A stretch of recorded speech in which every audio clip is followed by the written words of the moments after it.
Assalamualaikum warahmatullahi wabarakatuh. Selamat bertemu kembali dengan saya Surya di Sagustian Learning Channel. Kali ini kita akan membahas mengenai tata tulis karya ilmiah chapter 2 dengan judul metodologi pada karya ilmiah. Jadi ini adalah materi perkuliahan untuk penulisan karya ilmiah di jurusan Teknik Informatika Fakultas Sains dan Teknologi UIN Suska Riau. Baik, kita lanjutkan pembahasan kita pada kuliah kali ini. Nah, kita pada saat yang lalu sudah membahas bagaimana mendapatkan ide untuk karya ilmiah. Oke, kita review sedikit.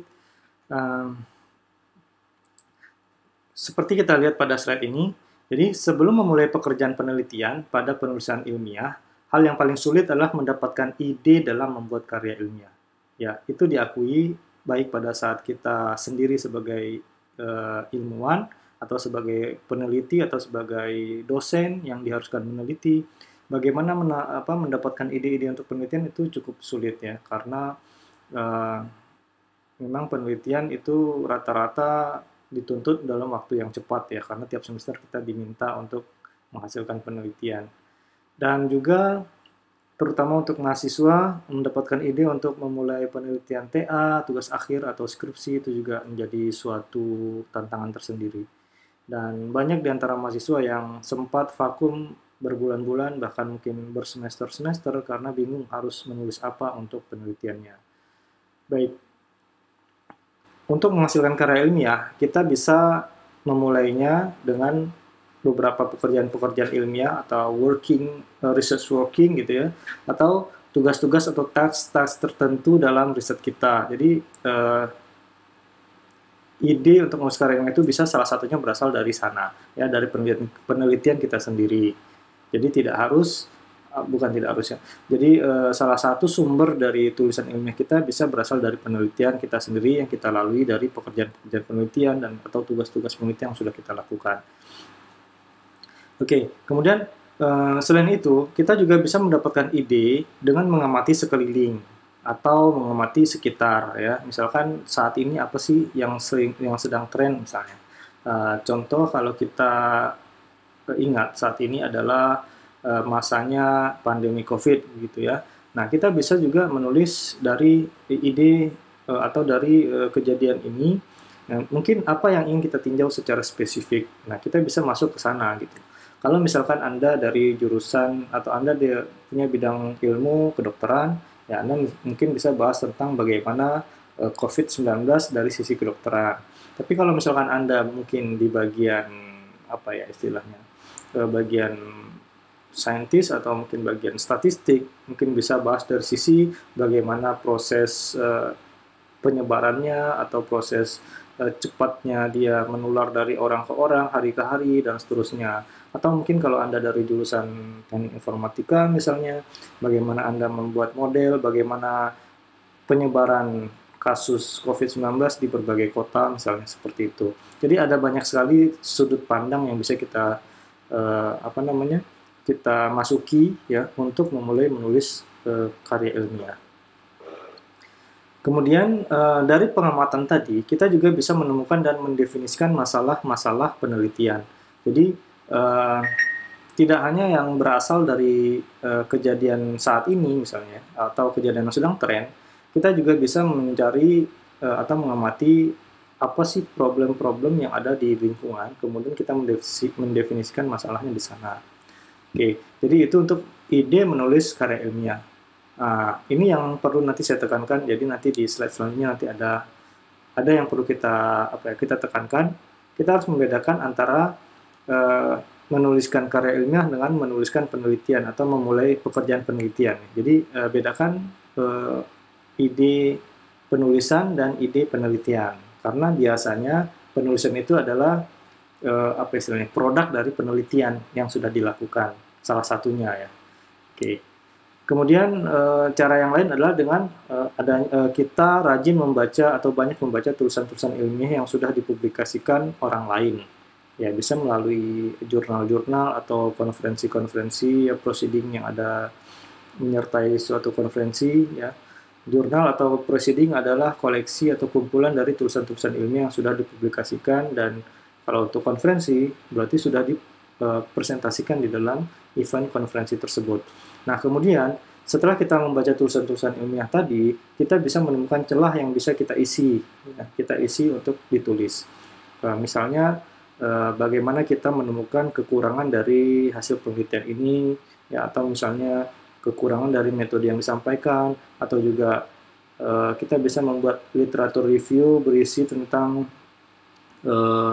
hasil-hasil bahasan atau hasil-hasil penemuan orang dalam suatu masalah, kemudian kita runutkan mulai dari historikalnya, metode-metode yang muncul untuk mengatasi masalah tersebut, ya, perkembangan metodenya dan seterusnya. Nah, jadi ada banyak cara sebetulnya, ya. Nah, ini kebetulan ada di poin seterusnya, ya, yaitu menganalisa dan merangkum beberapa publikasi sejenis, gitu. Itu yang tadi yang saya maksudkan. Jadi kita kumpulkan publikasi dalam satu bidang tertentu, kemudian kita bisa memberikan feedback, ya, dari tulisan-tulisan tersebut dengan membandingkan ya, dari banyak metode yang kita baca dari metode-metode sebelumnya. Mungkin ada satu tulisan yang ada kekurangannya di suatu faktor suatu mungkin kekurangannya di bidang metodenya, atau mungkin hasilnya, atau cara eksperimen yang salah, gitu. Nah, kita juga bisa memberikan feedback atau kita juga bisa memberikan kritik, ya. Jadi selain memberikan feedback, ya, kita bisa menuliskan kritik terhadap tulisan ilmiah orang lain. Itu juga dapat dikategorikan sebagai tulisan ilmiah. Dengan catatan tulisan kita itu ditulis juga mengikuti kaidah-kaidah penulisan ilmiah. Supaya apa? Supaya bisa kita terbitkan juga di dalam jurnal atau konferensi. Lebih baik lagi kalau jurnalnya jurnal yang sama, seperti itu. Jadi ada banyak sekali kritik, tulisan yang berbentuk kritik yang dipublikasikan untuk mengkritisi suatu tulisan ilmiah. Tapi beberapa di antaranya ada yang bentuknya seperti kritik, istilahnya, ya, kritik yang seperti ditulis oleh orang yang sentimen terhadap si penulis, gitu.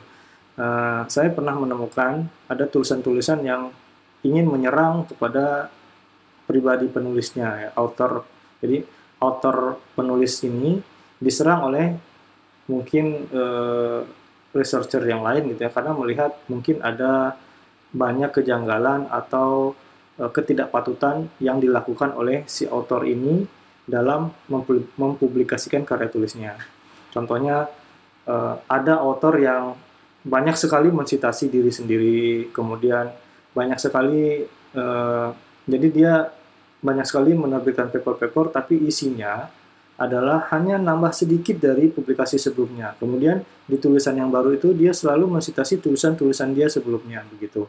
Nah, yang seperti ini memang dari segi produktivitas dia bisa menghasilkan tulisan yang banyak, tapi akhirnya praktik seperti itu dapat dikategorikan sebagai self-plagiarism. Jadi dia hanya menambah sedikit dari hasil penelitian dia sebelumnya atau hasil publikasinya sebelumnya untuk menghasilkan produk tulisan ilmiah yang banyak, kemudian dikirim ke berbagai tempat, kadang-kadang dibedakan sedikit judulnya. Nah, saya mendapatkan, jadi kalau Anda mencari kasus yang seperti ini, itu ada satu orang Indonesia yang memang dia berkarir di luar negeri, di universitas luar negeri, dan banyak sekali menulis tulisan-tulisan ilmiah hasil penelitiannya dan timnya. Namun sayangnya, hasil penelitian yang dituliskan tersebut hanya menambahkan sedikit dari paper yang pernah diterbitkan sebelumnya, dan itu ditulis ke berbagai jurnal. Nah, ini juga harus kita hindari kalau kita ingin menjadi penulis ilmiah. Oke. Baik, kita lanjutkan. Nah, metodologi pada karya ilmiah. Metodologi pada karya ilmiah itu tergantung pada bentuk tulisan. Ya, jadi seperti kita pernah bahas, bentuk tulisan ilmiah itu bentuknya adalah laporan riset, ya, atau laporan penelitian. Ini bentuknya bisa bentuk laporan yang tebal seperti ini, ya, atau seperti laporan TA, laporan penelitian, laporan skripsi, ya, laporan tesis dan seterusnya. Itu biasanya tebal, ya, formatnya seperti buku laporan begitu. Kemudian ada yang berbentuk literatur review atau critical paper, ya, critic paper begitu. Kemudian ada tulisan ilmiah populer. Jadi ada kira-kira bentuk tulisan ilmiah itu ada 3 macam. Kemudian sebelum memulai penulisan ilmiah, tentukan dulu metodologi yang akan kita lakukan. Ya. Jadi metodologi dalam menulis ilmiah ini akan terkait juga dengan tujuan menulis karya ilmiah. Ya, terkait juga dengan 3 bentuk tulisan yang tadi saya sebutkan di atas. Ya, jadi bentuk tulisan itu sangat mempengaruhi bagaimana metode kita dalam menulis tulisan ilmiah. Kemudian bedakan juga antara tujuan karya ilmiah dengan tujuan penelitian. Ya, ini yang tadi saya sebutkan di slide sebelumnya. Tujuan karya ilmiah, ya, jadi ini terkait dengan bagaimana kita mendapatkan ide tadi ya. Jadi tujuan penelitian itu seperti yang video yang pernah saya dengar dari Pak Romi Satriawahono kalau nggak salah ya. Tujuan dan ini memang di mana-mana memang seperti itu sebetulnya. Apalagi kalau kita masuk ke penelitian-penelitian dengan level internasional, memang tujuan penelitian itu adalah untuk lebih spesifik kepada satu, misalkan kita dari banyak membaca paper-paper dalam tujuan ilmiah kita. Jadi ada tujuan karya ilmiah gitu. Misalkan kita tadi ingin meneliti, katakanlah bagaimana mendeteksi kasus COVID-19 dari orang per orang, begitulah kira-kira ya. Misalkan tujuan kita adalah itu, bagaimana mendeteksi kasus COVID-19 yang diderita oleh orang dengan metode apa, begitu. Nah, ini kan tujuan karya ilmiah. Dan kemudian, dari tujuan karya ilmiah ini, masalahnya tadi itu, bagaimana mendeteksi kasus COVID diderita oleh seseorang, atau beberapa orang, atau orang per orang. Nah, kemudian tujuan penelitian, jadi beda ya. Kalau tujuan penelitian kita baca dulu banyak literatur tentang yang sudah dipublikasikan orang tentang masalah ini. Misalkan bagaimana melakukan deteksi COVID-19 dari seseorang, itu ada macam-macam caranya. Ada swab test, ada rapid test, ada apa lagi, ada banyak penelitian laboratorium misalnya. Nah, kita baca dulu hasil-hasil publikasi yang dilakukan oleh peneliti-peneliti terdahulu. Misalkan dari University of Wuhan misalnya, dia menerbitkan metodenya seperti ini gitu. Kemudian dari University of di Amerika misalnya, katakanlah dari tadi apa ya? Saya sempat terbaca buka dulu tadi ya. Cuman ya nantilah kalau misalkan ini kita akan sampai di slide-nya. Nah, di situ kita baca dulu hasil penelitian-penelitian sebelumnya. Nah, dari situ kita memulai kerja penelitian dulu. Nah, gitu ya. Jadi kita mulai kerja penelitian dulu. Jadi tujuan penelitian kita adalah mencari dari sekian banyak metode tadi, mungkin ada celah yang bisa kita isi di sana. Nah, jadi tujuan penelitian itu adalah lebih spesifik ke arah sana, begitu. Jadi bukan bagaimana cara bagaimana cara mendeteksi kasus COVID, tapi mungkin lebih spesifik bagaimana teknik swab test ini, misalkan ya. Jadi kita bisa masuk ke yang lebih spesifiknya. Misalkan salah satunya dengan swab test. Bagaimana teknik swab test ini bisa berhasil mendeteksi dengan akurasi yang tinggi misalnya. Atau bagaimana mengembangkan reagen untuk mendeteksi hasil droplet orang, ya, atau hasil sampel yang diambil dengan swab gitu ya, yang cairan tubuh ya, cairan dari hidung atau dari mulut gitu ya, atau dari kerongkongan itu. Nah, bagaimana cara mendeteksi itu, mengembangkan reagennya misalnya seperti itu. Jadi tujuan penelitian itu lebih spesifik ke arah sana. Jadi sebagian kecil yang bisa kita jadikan celah untuk meneliti ya, dari kekurangan atau kita punya prediksi atau ide yang lebih baik dari metode yang sudah dikembangkan oleh peneliti sebelumnya. Nah, itu adalah kerangka tujuan penelitian. Beda dengan tujuan karya ilmiah tadi ya. Kalau tujuan penulisan karya ilmiah jelas untuk mempublikasikan hasil-hasil penelitian salah satunya ya, atau untuk melakukan literatur review misalnya. Jadi itu tergantung dari masalah yang kita hadapi. Tapi kalau tujuan penelitian itu adalah lebih spesifik lagi ke dalam dari masalah tadi, misalkan tadi mendeteksi swab ya, mendeteksi COVID dari swab, tes swab. Nah, kalau tujuan penelitian lebih spesifik lagi, bagaimana meningkatkan hasil akurasinya misalkan ya dari pendeteksian kasus COVID menggunakan swab, salah satunya seperti itu. Ya, mungkin saya kurang bisa menjelaskan kalau bidang kedokteran ya, tapi kalau bidang informatika, insya Allah ya, bisa kita jelaskan lebih dalam. Contohnya begini, eh, kita mempunyai data sampel, ada katakanlah untuk mendeteksi kasus diabetes misalnya. Ini masih kita link ke kedokteran ya. Nah, untuk mendeteksi kasus diabetes, kita punya data katakanlah ya, umur, jenis kelamin, kemudian berat badan, tinggi badan, kemudian pengukuran darah. Ini juga subnya banyak nih, pengukuran darah ada LDL, HDL, ada golongan darah mungkin ya, ada nanti eh, berapa plasma darahnya misalnya, dan seterusnya, ada banyak. Kemudian ada apa itu istilahnya, lemak, bukan lemak ya, apa ya, leukosit ya, leukosit trombosit mungkin itu ada ya, salah satu opsinya. Nah, dari banyak komponen pengukuran tadi ya, misalkan kita lakukan penelitian untuk mendeteksi apakah seseorang menderita diabetes dengan data hasil pengukuran seperti ini ya, ada beberapa poin tadi.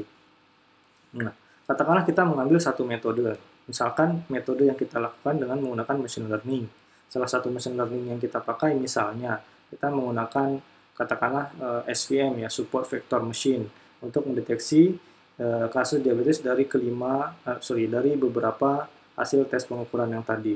Nah, andaikan kita misalnya mengambil semua sebagai feature untuk dimasukkan ke dalam mesin SVM kita, katakanlah mungkin hasilnya kita dari sampel yang kita punya katakanlah 100 atau 150 atau 200 sampel misalnya, sampel penelitian.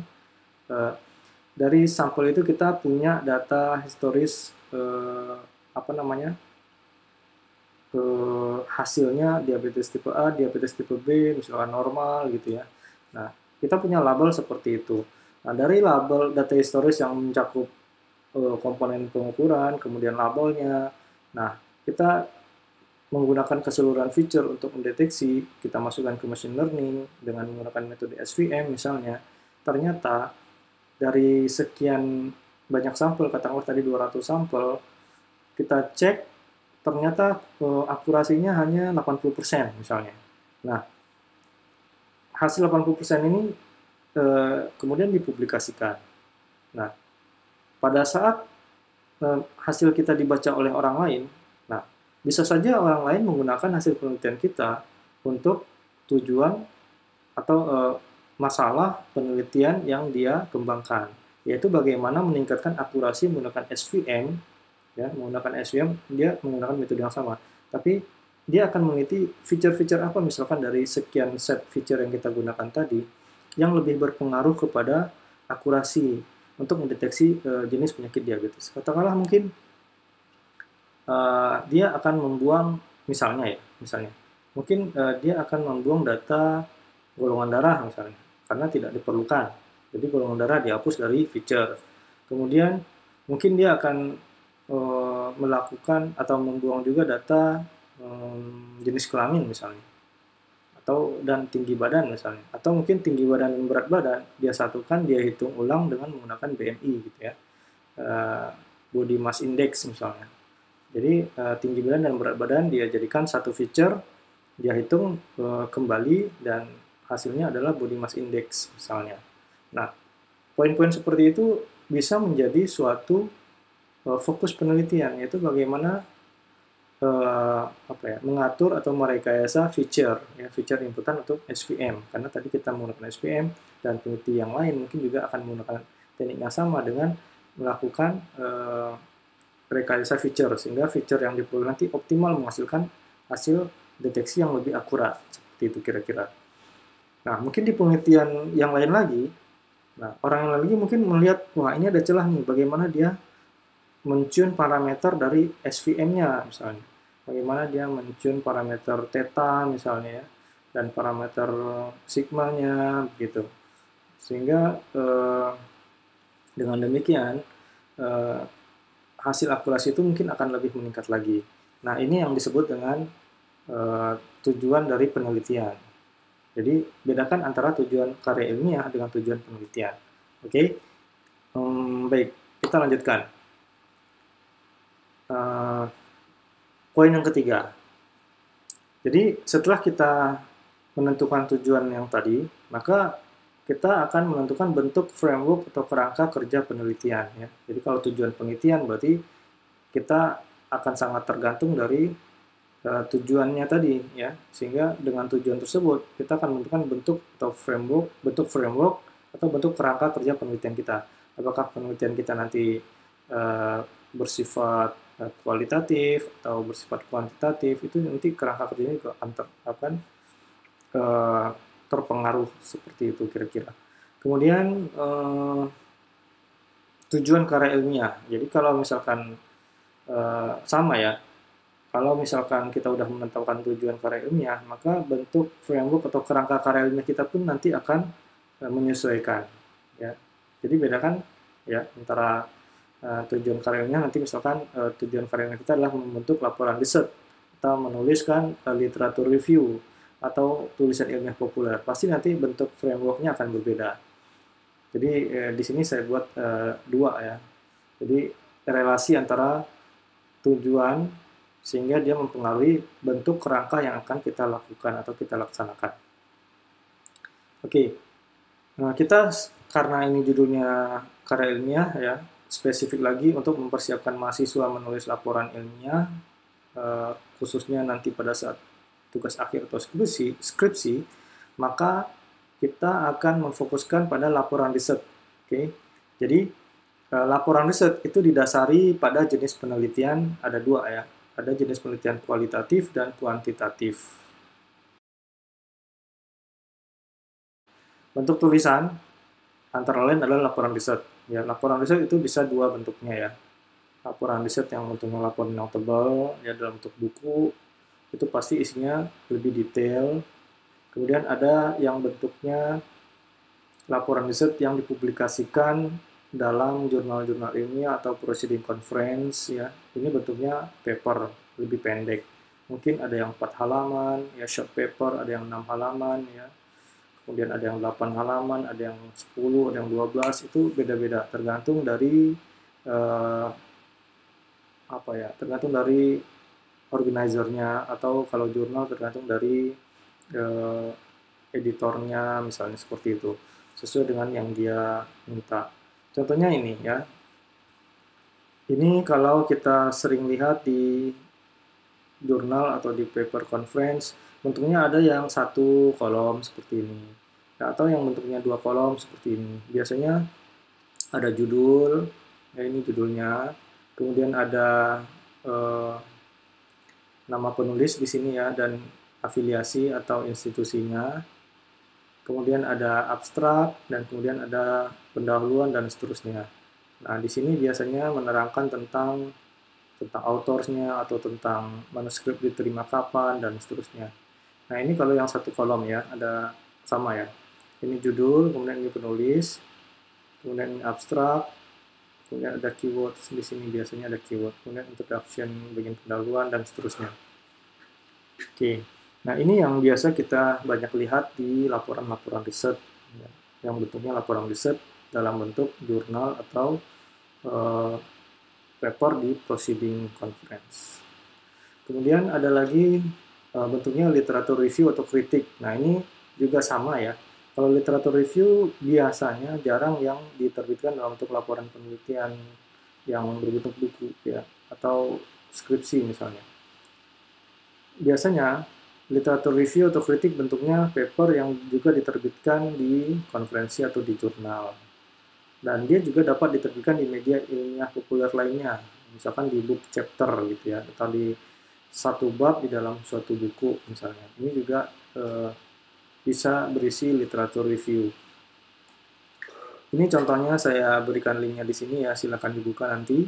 Nah, ini isinya papernya saya screenshot ya, judulnya Understanding Plagiarism, Linguistic Pattern, Textual Features, and Detection Method. Nah, ini isinya adalah literatur review, bukan kritik ya, ini isinya literatur review. Jadi kalau kita baca papernya, isinya membahas banyak metode yang digunakan oleh para peneliti di dalam yang mereka publikasikan dalam papernya masing-masing. Jadi ada banyak metode untuk mendeteksi plagiarisme ya secara linguistik melalui pola-pola linguistiknya ya atau feature-feature teks atau metode deteksi yang lain. Jadi di sini di paper ini diceritakan semuanya. Jadi ada banyak sekali yang mereka review ya paper-paper lain, kemudian mereka buat dalam bentuk rangkuman lengkap seperti itu kira-kira. Nah, ini adalah bentuk tulisan ilmiah yang kedua. Setelah yang pertama tadi adalah laporan penelitian ya. Oke, kemudian yang ketiga bentuknya adalah tulisan ilmiah populer. Nah, ini contohnya ya. Kalau kita masuk ke alamat ini ya bmj.com. Nah, di sini tadi saya sengaja mencari tulisan ilmiah tentang COVID-19 ya. Nah, kita bisa lihat di sini ya. Ini yang tadi saya sampaikan ya. Salah satu tulisan ilmiah populer, jadi kalau tujuan kita adalah menulis tulisan ilmiah populer, kita bisa menampilkan di portal-portal seperti ini. Jadi ciri-cirinya adalah less expert audience. Artinya biasanya tulisannya tidak lebih banyak orang umum yang akses daripada orang expert, kira-kira begitulah. Kemudian ya nih ya read widely by public, jadi banyak dibaca oleh publik dibandingkan dengan oleh expert. Biasanya expert di sini membaca cepat ya, mereka membaca mendapatkan poin-poin dan mungkin menjadi ide penelitian mereka selanjutnya begitu. Nah, biasanya dipublikasikan dalam media yang umum, misalkan majalah, koran, portal berita online dan seterusnya. Ya seperti ini ya, ini mungkin dibuat khusus untuk materi-materi yang terkait dengan kesehatan. Nah, ini apa namanya bannernya nih. Family Medicine and Community Health BMJ. Share your research with the world. Nah, ini ya. Kita meng-share riset kita untuk ke dunia, ya, ke siapa saja. Ya. Jadi nggak harus ke para dokter misalnya pembacanya ya. Tidak harus ke para peneliti bidang kesehatan. Jadi bisa dikirim untuk dibaca oleh semua khalayak. Nah, ini adalah tulisan ilmiah populer. Nanti Anda bisa browse sendiri dan bisa amati bagaimana teknik penulisannya di situ. Jadi tidak terlalu mendetail seperti kalau kita menulis laporan ilmiah. Nah, kita masuk ke metodologi penelitian atau metodologi riset. Karena pada dasarnya tujuan akhir kuliah ini adalah mempersiapkan mahasiswa untuk menjalani riset atau penelitian, kemudian menuliskannya dalam bentuk laporan ilmiah atau laporan tugas akhir atau laporan skripsi. Metodologi penelitian atau riset yang pertama kualitatif. Ya, ada dua ya, kualitatif dan kuantitatif. Ya. Kualitatif berasal dari kata quality ya, kualitas. Kemudian kuantitatif berdasarkan kata quantity atau kuantitas. Ya. Dia berisi prosedur penelitian yang menghasilkan data deskriptif ya. Jadi ya banyak mendeskripsikan gitu ya. Banyak menceritakan berupa kata-kata tertulis atau lisan dari orang-orang dan perilaku yang diamati. Jadi di sini memang yang kualitatif itu banyak cerita isinya. Isinya cerita atau pemaparan gitu kira-kira. Dia atau penelitian ini berhubungan dengan ide, persepsi, pendapat, kepercayaan orang yang diteliti yang kesemuanya tidak diukur dengan angka-angka gitu. Ya. Jadi misalkan kalau kita melakukan survei, di survei itu jarang yang dihitung angka-angkanya. Kita atau banyak kan ini ya, survei yang dilakukan berbentuk wawancara atau interview. Jadi dari interview itu kita tanya alasan, kita tanya kenapa begini, kenapa begitu, dan seterusnya. Jadi data yang didapatkan adalah paparan, kemudian kita sampaikan nanti analisisnya juga dalam bentuk paparan. Jadi bukan angka-angka, berapa persen yang ini, berapa persen yang itu, bukan seperti itu kira-kira. Kemudian metodologi kualitatif ini, dia menekankan pada analisis induktif, ya bukan analisis deduktif. Ya. Jadi kalau kita baca dari referensi ya, metode deduktif itu adalah kita berangkat dari analisis, kita melakukan analisis dari kesimpulan yang umum atau generalisasi atau yang lebih general, kemudian kita uraikan menjadi contoh-contoh fakta atau contoh-contoh konkret yang akan menjelaskan kesimpulan tersebut. Ya.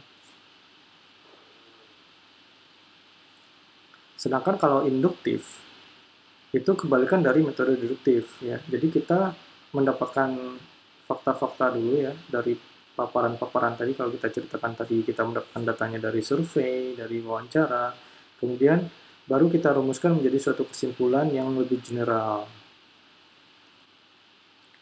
Jadi bagaimana tadi jawaban-jawaban dari misalkan ya, kalau kita tadi mendapatkan hasil datanya dari interview atau wawancara, bagaimana jawaban-jawaban dari para responden atau pada para informan yang tadi bersifat spesifik mungkin untuk dirinya sendiri, ya, yang lebih dekat kepada dirinya sendiri atau yang berlaku pada dirinya sendiri, bagaimana fakta-fakta ini kemudian kita ambil kesimpulan untuk menjadi lebih general yang berlaku untuk semuanya. Nah, itulah metodologi penelitian kuantitatif.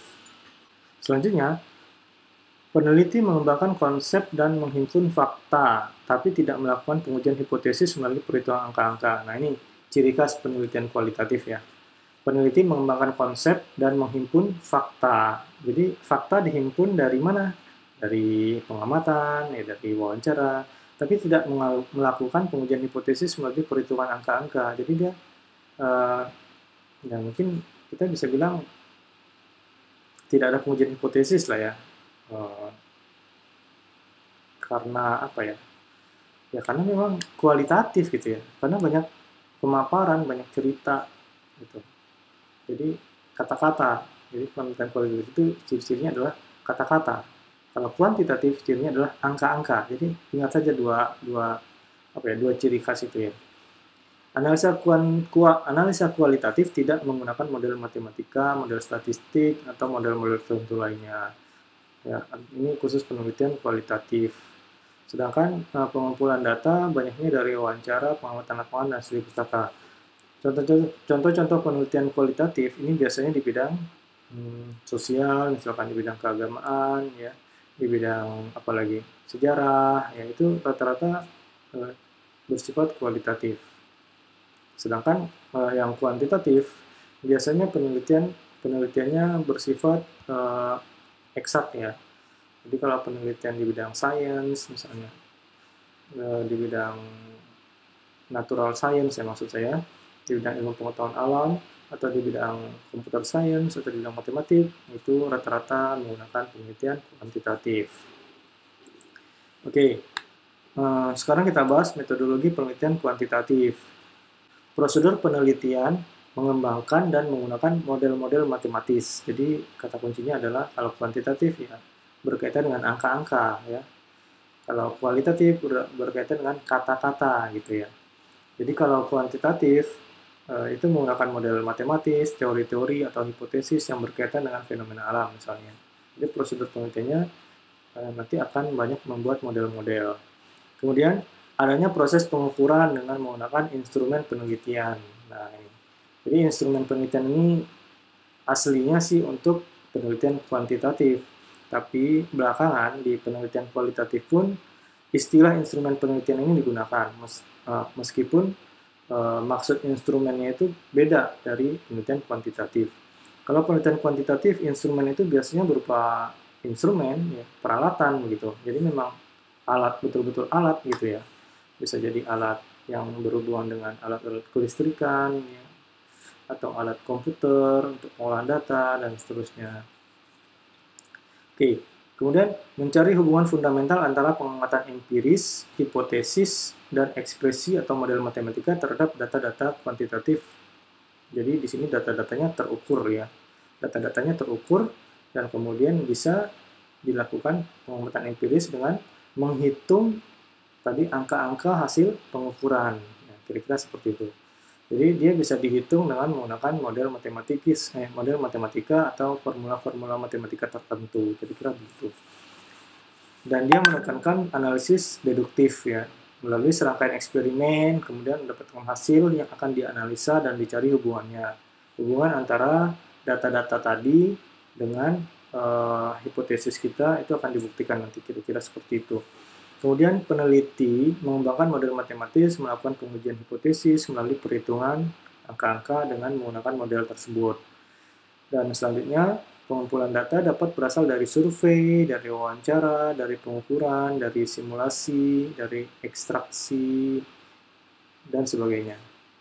Kalau wawancara jelas ya, di sini walaupun kita melakukan wawancara, tapi ada opsi-opsi yang sudah kita pilih. Jadi jawabannya tidak membias, ya. Jadi tidak membentuk pemaparan, tapi misalkan wawancaranya jawaban ya dan tidak. Karena apa? Kadang-kadang kalau kita melakukan survei, itu responden itu malas mengisi, malas menulis. Jadi lebih cepat melakukan wawancara, tanya langsung dijawab, tandain jawabannya begitu.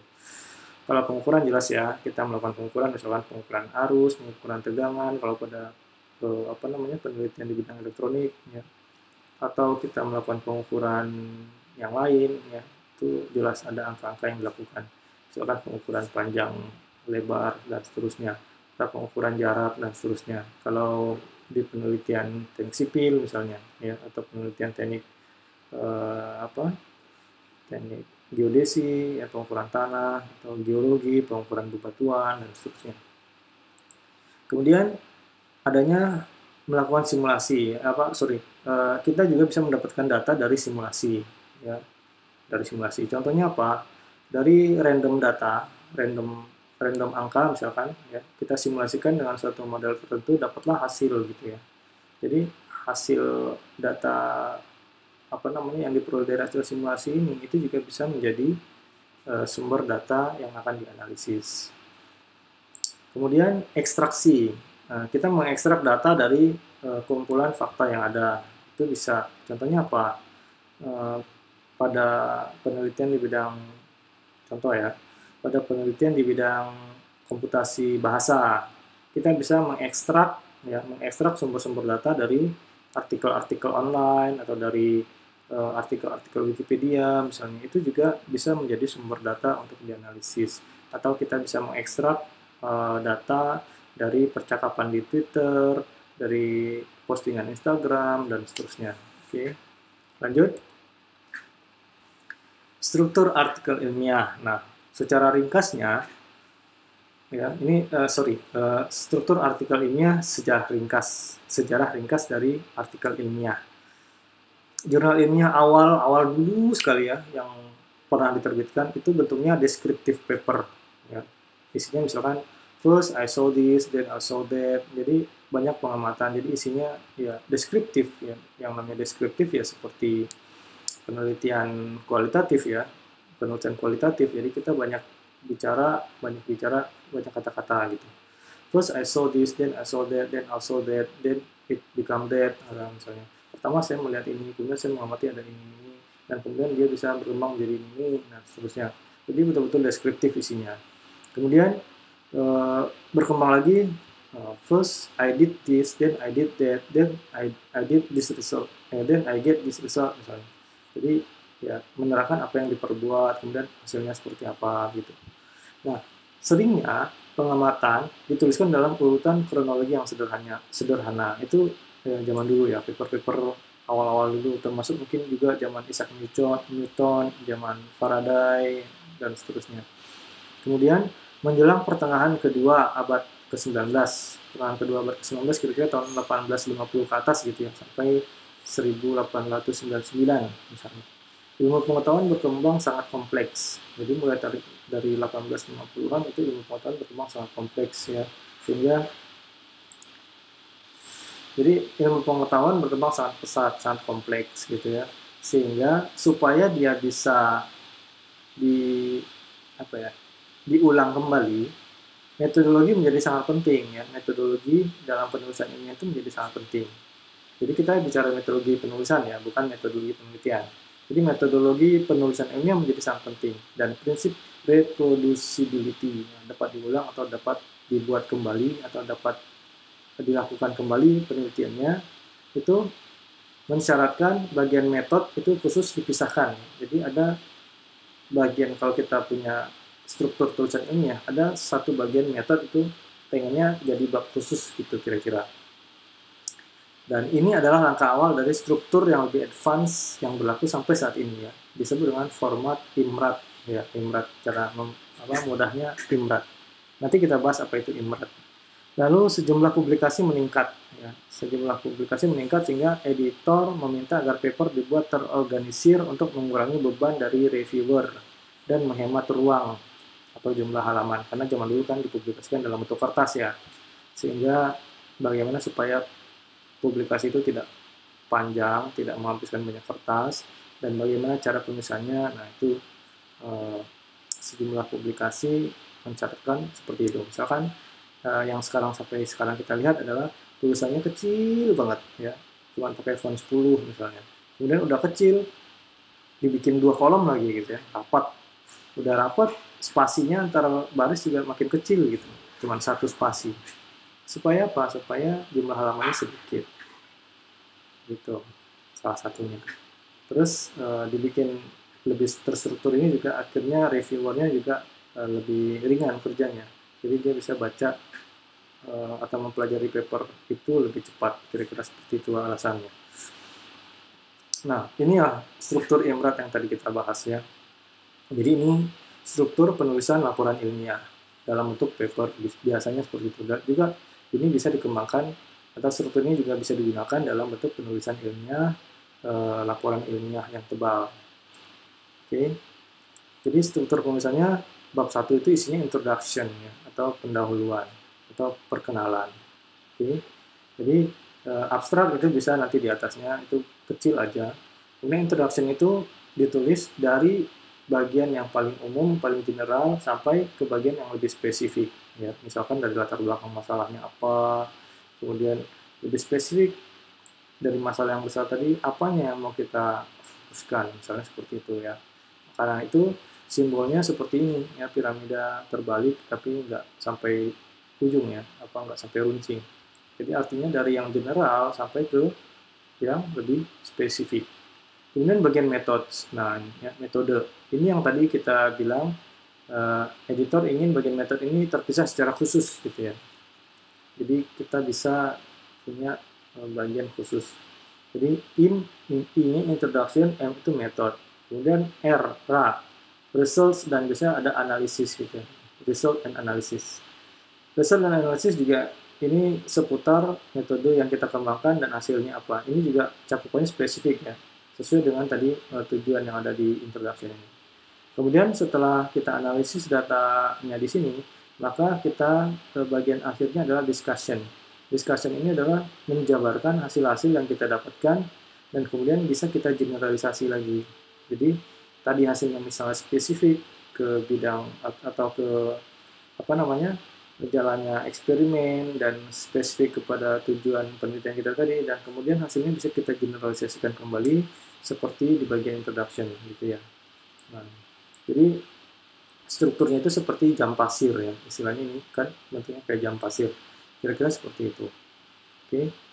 Nah, jadi kalau mau kita jabarkan ya, struktur logiknya dari IMRAT adalah bagian introduction, what questions was studied. Jadi kalau kita punya pertanyaan ya,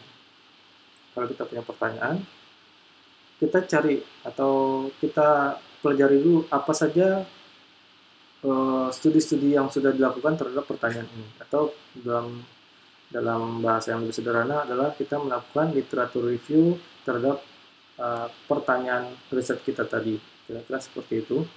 Kemudian di bagian selanjutnya adalah metode ya. Di bagian metode, how was the problem studied. Nah, jadi bagaimana setelah kita mendapatkan problem ya, di sini kan dari question melahirkan problem statement gitu ya, atau istilahnya pendefinisian masalah. Karena itu kalau di bagian pendahuluan itu ada definisi masalah atau rumusan masalah seperti itu ya. Nah, bagaimana kita istilahnya di sini bahasanya studied ya, maksudnya study itu bagaimana kita memecahkan problem tersebut ya, metodenya ya. Nah, itu yang akan kita terangkan di bagian metode ya. Bagaimana step by step kita menyelesaikan problem tersebut. Kemudian di bagian result, what were findings, apa hasil temuan kita di setelah menerapkan metode ini gitu kira-kira ya, apa temuan-temuan kita. Nah, temuan-temuan ini itu adalah hasil dari analisa data-data dari yang kita dapatkan di bagian result. Ya. Result ini mungkin data eksperimen. Baterainya habis. Ya. Nah, oke, habis baterainya dipakai merekam ya. Oke, jadi what do this finding means? Tadi bagian result sudah ya. Kemudian selanjutnya, what do this finding means? Nah, ini di bagian discussion. Jadi, dari hasil teman-teman kita interpretasikan apa arti teman-teman kita tadi.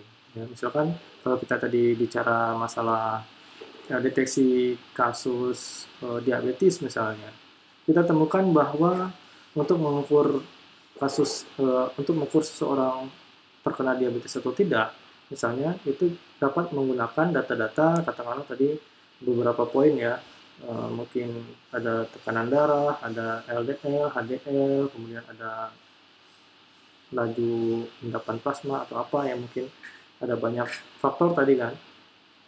Kemudian kita udah menemukan ini adalah temuan kita misalnya. Ini feature ini sangat berpengaruh terhadap untuk mendeteksi seseorang mengidap diabetes atau tidak misalnya. Nah, ini kita terangkan ya, temuan ini kita terangkan bahwa untuk mendeteksi seseorang terkena diabetes adalah kita perlu melihat hasil pengukuran poin ini begitu kira-kira. Nah, itu kita sampaikan di bagian discussion. Misalnya dari statistik orang yang terkena diabetes di bagian poin yang tadi yang sangat berguna untuk menentukan atau untuk mendeteksi seseorang terkena diabetes adalah misalnya ternyata orang diabetes tipe A LDL-nya berkisar antara sekian sampai sekian misalnya. Itu adalah temuan. Dan bagaimana kita menerangkan temuan ini? Nah, kita taruh di bagian discussion. Kemudian conclusion, ya. Bagian terakhir adalah kesimpulan. What is the take home message? Jadi paper-paper di luar negeri itu selalu menyertakan take home message, ya, take home message atau pesan yang dibawa pulang, ya, pesan yang dibawa pulang. Jadi kira-kira pesannya adalah mungkin ya, kalau untuk kasus diabetes tadi, kira-kira dengan hasil ini mungkin nggak kita kembangkan lagi, atau mungkin nggak ada faktor lain lagi yang bisa kita jadikan pengukuran sehingga hasil pendeteksinya lebih akurat lagi misalnya. Contohnya seperti itu. Atau kadang-kadang take home message ini bisa berbentuk kalau di paper lunak itu adalah feature works ya. Feature works atau penelitian selanjutnya atau pekerjaan penelitian lanjutan. Nanti dia akan menuliskan, mungkin dia akan memberikan usulan, kita setelah melakukan penelitian ini kita mengabaikan faktor ini. Misalnya ya, ada faktor yang diabaikan. Nah, mungkin dalam pekerjaan selanjutnya kita akan melakukan penelitian yang sama dengan mempelajari faktor yang tadi kita abaikan. Misalnya seperti itu. Nah, itu misalnya bisa menjadi take home message ya. Atau feature works, biasanya seperti itu. Oke, saya kira demikian yang bisa saya sampaikan dalam kuliah kali ini. Mudah-mudahan bermanfaat, dan apabila ada pertanyaan silahkan sampaikan di kolom komentar. Mudah-mudahan bisa kita diskusikan, atau silahkan sampaikan di grup WhatsApp dalam mata kuliah ini. Terima kasih atas perhatiannya, mudah-mudahan bermanfaat, dan apabila ada kesalahan atau kesalahan penyampaian saya memohon maaf. Dan akhirnya saya tutup dengan Assalamualaikum warahmatullahi wabarakatuh.